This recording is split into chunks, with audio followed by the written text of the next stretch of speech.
Yo muy de mañana me subí al coche y empecé de inmediato a ponerme de mal humor. La ciudad enemiga me perseguía. Soy un neurótico. ¿Usted es neurótico?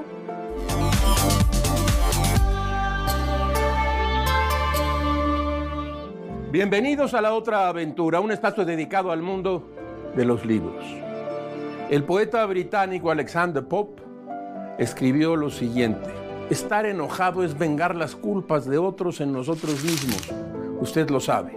La imagen del escritor atormentado, enojón, intransigente, dedicado a sus propios mundos, regañón y soberbio, es uno de los estereotipos, solo uno, de quienes se dedican a la literatura.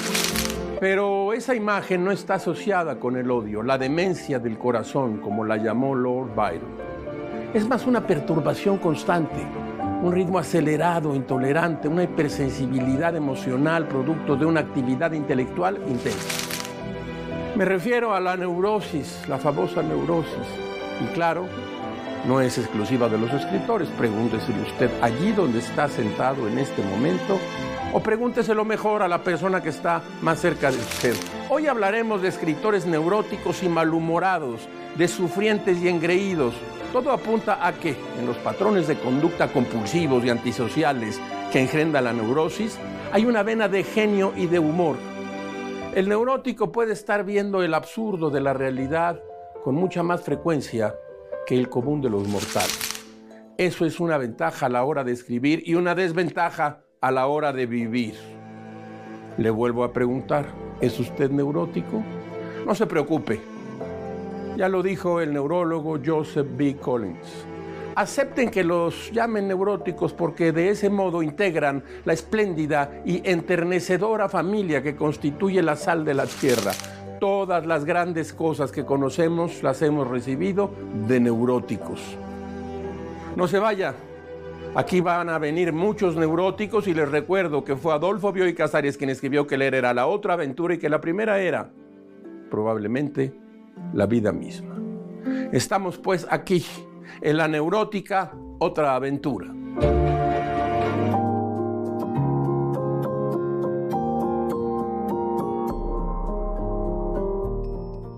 La neurosis es un concepto esquivo, parece callar más de lo que dice, pero a pesar de sus variadas manifestaciones y definiciones, siempre sabemos cuando nos encontramos frente a alguien que la padece. Uno de los más grandes pensadores de la medicina moderna, por llamarle así, fue quien popularizó, quien hizo conocido el término, el doctor Sigmund Freud. En su teoría de la neurosis, así se llama. Ahí definió las personas neuróticas vagamente como aquellas que tienen conflictos consigo mismo y con los demás. Es decir, yo diría prácticamente todos. Aún definió 3 tipos, en los que especifica la variedad de padecimientos que se engloban bajo este término. La neurosis histérica, abundante de reacciones emocionales desmedidas, superficialidad e infidelidad. La neurosis fóbica, caracterizada por las inseguridades, los temores y las inhibiciones. Y la neurosis obsesiva, dominada por pensamientos recurrentes, comportamientos de obligación autoexigida y compulsión por el orden y la meticulosidad. ¿En cuál de todos estos se puede usted incluir? La psicología cognitivo-conductual, en un enfoque más práctico, más sencillo, quizás menos profundo, propone que este estado proviene de esquemas de pensamiento que no están sustentados en la racionalidad. Por ejemplo, responsabilizar de nuestras emociones a los acontecimientos externos. Una de las mejores definiciones que se pueden encontrar en Internet, si se pone usted a buscar, corre a cargo de un psiquiatra español, un doctor Martí Montreveta. Fíjense en esta definición. Un trastorno neurótico, escribe, es un concepto psiquiátrico que hace referencia a un dilema del ser humano de cariz existencial que se vincula a cómo nos relacionamos con nosotros mismos y cómo afrontamos la vida. La neurosis hace referencia a un patrón de conducta repetitivo que suele producir relaciones inadaptadas con el otro, con su entorno y consigo mismo. Una cierta desesperación por no querer ser uno mismo y tener que serlo. O una cierta desesperación por querer ser uno mismo y no poder ser. Todo ello puede potenciar la aparición de síntomas del espectro de la ansiedad o la depresión.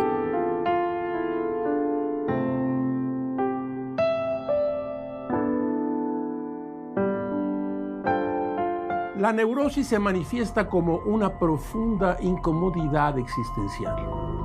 Aunque la ciencia médica no lo considera una patología, sí la incluye entre los trastornos de la personalidad. Puede definirse como una complicación de carácter que perturba a quien la sufre. Este estado mental roza en la locura. Visto así, buena parte de la literatura universal ha estado en manos de personas con trastornos neuróticos, algunos más que otros, sin duda. El gran neurótico de la literatura moderna, un huraño de pluma cáustica, tal vez sea el autor de este libro que tengo aquí, el rumano de prosa francesa Émile Cioran. En su libro Del inconveniente de haber nacido, una brillante colección de aforismos filosóficos, género por cierto que dominó como pocos escritores, Cioran escribió: la verdadera, la única mala suerte en nacer. Estará usted de acuerdo conmigo en que no puede haber idea más neurótica que esa. Sin embargo, en la neurosis que se distingue ahí de la ira y el enojo, se esconde también un sentido del humor mordaz. En ese maldito yo, este libro que tengo aquí en Tusquets, Cioran tituló uno de sus apartados como Exasperaciones. Y en él se confiesa: todo el mundo me exaspera, pero me gusta reír. Y no puedo reír solo. En el mismo libro, Cioran, en este que tengo aquí, Cioran nos cuenta que durante una mañana de primavera del año de 1937 se encontraba paseando por el parque del Hospital Psiquiátrico de Sibiu, en Transilvania. Ahí fue abordado por uno de los pacientes del manicomio, un hombre al que irónicamente Cioran llama huésped. Intercambiaron algunas palabras amables. El filósofo le dijo al enfermo: parece que se está bien aquí. Es cierto, merece la pena estar loco, le contestó. Cioran reafirmó así sus impresiones. Si las condiciones del lugar parecían ser buenas y agradables, pero, le dijo, estar allí afuera era parecido a estar en una prisión. El loco detuvo al escritor cuando se marchaba. Si usted quiere, si esto es como una prisión, pero la verdad es que aquí se vive sin la menor preocupación. Además, la guerra se acerca, usted lo sabe tan bien como yo, y este lugar es seguro. No se nos moviliza y no se bombardea un manicomio. Si yo fuera usted, me haría internar inmediatamente. Algo turbado, Cioran se retiró del lugar y pidió informes de la persona con quien acababa de intercambiar esas extrañas impresiones. Se me aseguró que estaba realmente loco, escribió el filósofo rumano. Loco o no, nunca nadie me había dado un consejo más razonable. Más adelante, en sus exasperaciones, Cioran dejó escrito lo siguiente: juzgue usted. Tengo ganas de rugir, de escupir a la gente a la cara, de golpearla, de pisotearla. Me he ejercitado en la decencia para humillar a mi rabia y mi rabia se venga de mí tan frecuentemente como pueda. Un gran neurótico, un gran escritor de prosa francesa, el rumano Émile Cioran.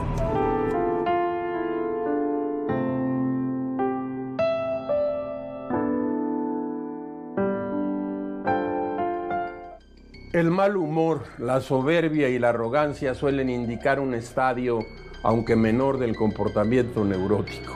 El aislamiento y la depresión apuntan a perturbaciones más severas. Aquí traigo 3 anécdotas célebres de escritores neuróticos. En una legendaria entrevista realizada por George Plimpton a Ernest Hemingway para The Paris Review en 1958, en aquel entonces, Hemingway fue agrio y soberbio a la hora de hablar de las entretelas de su oficio. Le dijo a su entrevistador: el escritor no debería hablar de su obra. Le gruñó a Plimpton: o andar ofreciendo visitas guiadas por los parajes más complejos de un texto. Acto seguido, le concedió una entrevista donde reflexionó largamente sobre su obra. Así son algunos neuróticos. Otro tipo de escritor neurótico tiene su mejor representante en Balzac. Balzac escribía hasta las altas horas de la noche sin descanso, acabando con su salud a cambio de dejar para la posteridad la comedia humana. Otro insomne realmente y referente obligado entre los neuróticos de las letras, Kafka, ni más ni menos. Yo he traído aquí, acaban de aparecer hace apenas unos meses, los anunciamos aquí, de Alianza Editorial, novelas 1, 2, relatos y aforismos de Kafka, quien dejó escrito en una de sus cartas a Felice Bauer, su gran amor, lo siguiente: nunca puede estar uno lo bastante solo cuando escribe, nunca puede uno rodearse de bastante silencio, la noche resulta poco nocturna incluso. Con frecuencia he pensado que la mejor forma de vida para mí consistiría en encerrarme lo más hondo en una vasta cueva, con una lámpara y todo lo necesario para escribir. Me traería la comida y me la dejarían siempre lejos de donde yo estuviera instalado, detrás de la puerta más exterior de la cueva. Ir a buscarla en camisón a través de todas las bóvedas sería mi único paseo. Acto seguido regresaría a mi mesa, comería lenta y concienzudamente y enseguida me pondría a escribir. En El bandido, novela póstuma escrita en 1925 por Robert Balzer, el protagonista dice lo siguiente: una entidad perdida y olvidada en la inmensidad de la vida. Poco antes de abandonar la escritura, Balzer fue sin duda un hombre solitario. Nunca tuvo una relación de pareja y desempeñó un sinfín de oficios menores. Su agresividad y el abuso del alcohol lo llevaron a internarse en la clínica psiquiátrica de Waldau, ubicada a las afueras de la ciudad de Berna.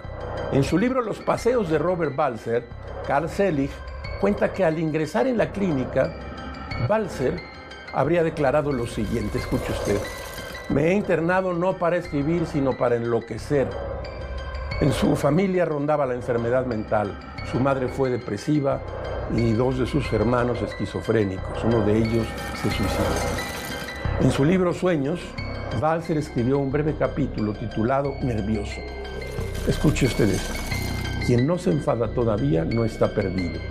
Si no me enfado por mis nervios, sigo poseyendo buenos nervios. Eso está más claro que el agua. Así, probablemente de esa forma atribulada y maníaca, funcionaba la cabeza neurótica de Robert Balzer.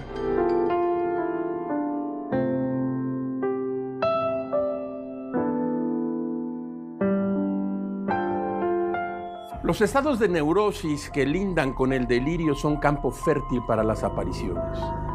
En la historia de la literatura universal existe un escritor que hizo de los espíritus perturbados de sus personajes la puerta de entrada al plano quimérico de la locura y las fantasías. De las fantasías incluso homicidas. Me refiero a Edgar Allan Poe. Mire, aquí tengo este volumen de cuentos. Lo hemos presentado ya alguna vez. Cuentos completos. Adivine quién lo tradujo. Julio Cortázar. Enedaza. El trágico final de la vida de Poe podría hacernos pensar que tramó su literatura desde alguno de los estadios de la conciencia a los que arrojaba sus personajes. Sin embargo, Cortázar hace la siguiente precisión: Poe fue el más calculador de los autores, por lo que nunca debería confundírsele con los narradores perturbados, incluso psicóticos de sus relatos. El Poe escritor buscaba con gran esmero los efectos más extremos. Hemos traído a esta sección el inicio legendario de El corazón delator. Es cierto, siempre he sido nervioso, muy nervioso, terriblemente nervioso, pero ¿por qué afirman ustedes que estoy loco? La enfermedad había agudizado mis sentidos, en vez de destruirlos o embotarlos. Y mi oído era el más agudo de todos. Oía todo lo que puede oírse en la tierra y en el cielo. Muchas cosas oí en el infierno. ¿Cómo puedo estar loco entonces? Escuchen y observen con cuánta cordura, con cuánta tranquilidad les cuento mi historia. Me es imposible decir cómo aquella idea me entró en la cabeza por primera vez, pero una vez concebida, me acosó noche y día. Yo no perseguía ningún propósito, ni tampoco estaba colérico. Quería mucho al viejo. Jamás me había hecho nada malo, jamás me insultó. Su dinero no me interesaba. Me parece que fue su ojo. Sí, eso fue. Tenía un ojo semejante al de un buitre, un ojo celeste y velado por una tela. Cada vez que lo clavaba en mí, se me helaba la sangre. Y así, poco a poco, muy gradualmente, me fui decidiendo a matar al viejo para liberarme de aquel ojo para siempre. En el taller de la otra aventura, si quiere usted ver un par de películas de uno de los grandes directores neuróticos de nuestro tiempo, puede ver Manhattan y Annie Hall, de Woody Allen, el gran neurótico.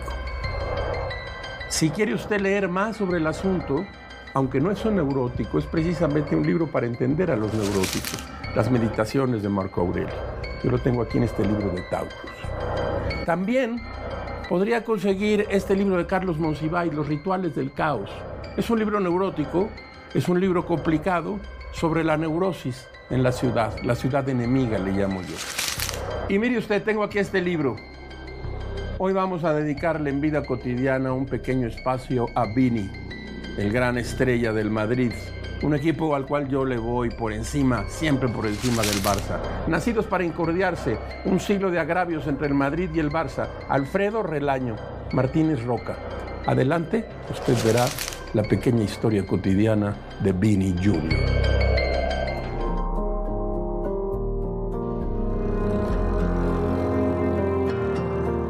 ADN 40.mx con Tania Gómez. Domingo, 12 de la tarde, por ADN 40. Siempre conmigo. México cuenta con más de 500,000 de tiendas de abarrotes que atienden a 81 clientes diarios, con un promedio de venta de 47 pesos, lo que significa aproximadamente 4,000 pesos al día. Sin embargo, el 42% de estos establecimientos no usan herramientas digitales. Un estudio realizado por una comercializadora a nivel nacional que impulsa las ventas de estos establecimientos señala que la incorporación de herramientas tecnológicas tendría un impacto positivo en sus ventas, ya que éstas podrían llegar a duplicarse, pues cada vez son más las personas que utilizan el pago electrónico. Sin embargo, aún es necesario realizar un ejercicio de concientización entre los propietarios, pues aún existe cierto rechazo a la idea de incluir elementos tecnológicos en sus operaciones de rutina. Las herramientas digitales que estos establecimientos pueden incorporar van desde una cámara de seguridad, terminales para cobro con tarjeta, cobro de servicios o bien poder dar tickets y facturas. Algunas de las ventajas al digitalizar las tienditas son mayor alcance y visibilidad, aumento de ventas, mejora en la interacción con clientes y acceso a nuevos mercados. En suma, la digitalización puede ayudar a las tienditas de la esquina a mantenerse competitivas y alcanzar nuevos clientes. Para ADN 40, Fuerza Informativa Azteca. Un espacio informativo hecho a tu medida, con toda la información que es tendencia y las noticias de última hora. ADN 40.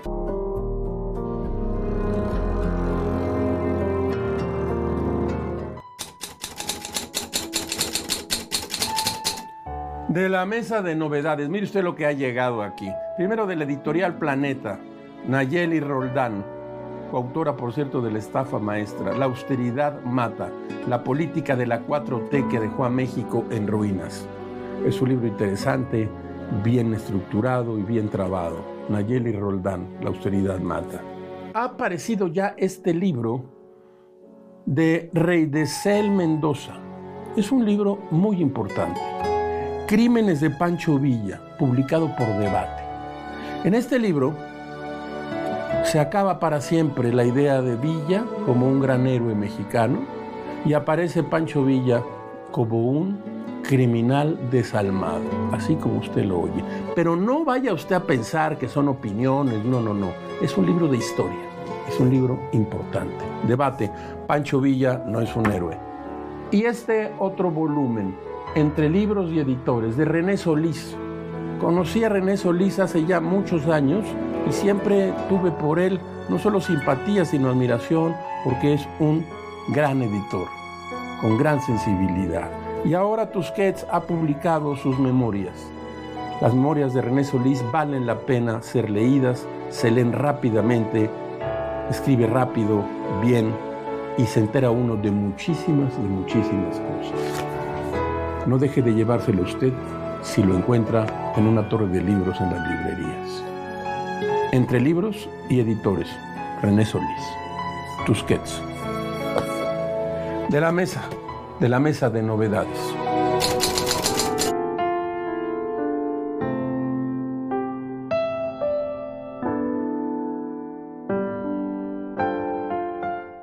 Habíamos convenido aquí ya hace 2 semanas o 3 que trataríamos de incluir el tema del programa en un hecho de vida cotidiana. Les propongo el siguiente.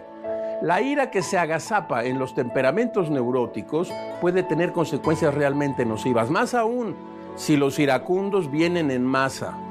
La masa es capaz de grandes infamias. Un escenario propicio para dar rienda suelta a los impulsos más primitivos, la neurosis cotidiana tiene una válvula que no pocas veces se sale de control. Usted lo sabe, es el estadio de fútbol. En junio de 1924, 3 aficionados del Club Fútbol Valencia fueron condenados a 8 meses de prisión por un delito contra la integridad moral con agravante de odio. ¿Cuál fue ese delito? Proferir insultos racistas en contra de la estrella del Real Madrid, Vinícius José Paixão de Oliveira, conocido simplemente como Vinícius Júnior, delantero brasileño de gran talento. Sabe hacer regate, sabe correr y subirse a la motocicleta, sabe disparar de fuera del área, pero esto no es un programa de fútbol, es un hecho de vida cotidiana. Pues tuvo la osadía de encarar a sus agresores aquel día.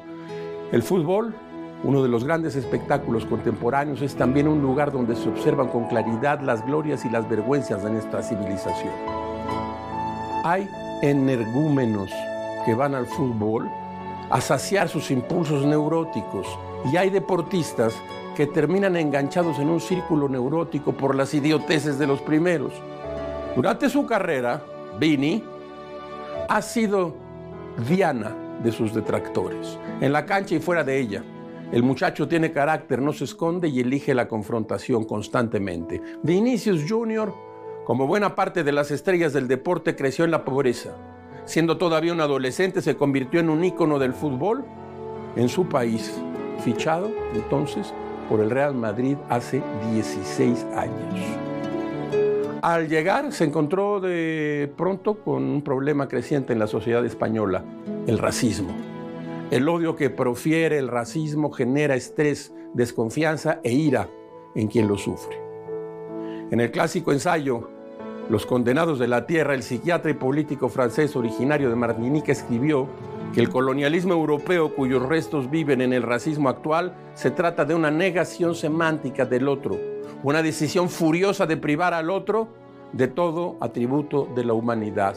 El dominado, en este caso el agredido, llega a preguntarse: ¿quién soy yo en realidad? Vini, insultado, un gran jugador.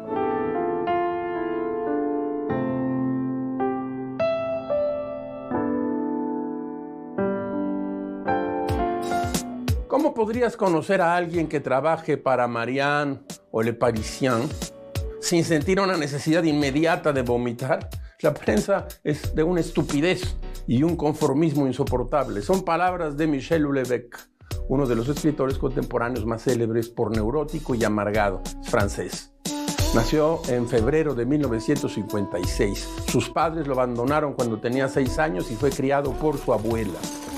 Dicen que desde muy pequeño pasaba horas quejándose del mundo de Francia y sobre todo del olor a estiércol que flotaba sobre el pueblo en que nació, La Reunión. Houellebecq es famoso por su mal genio.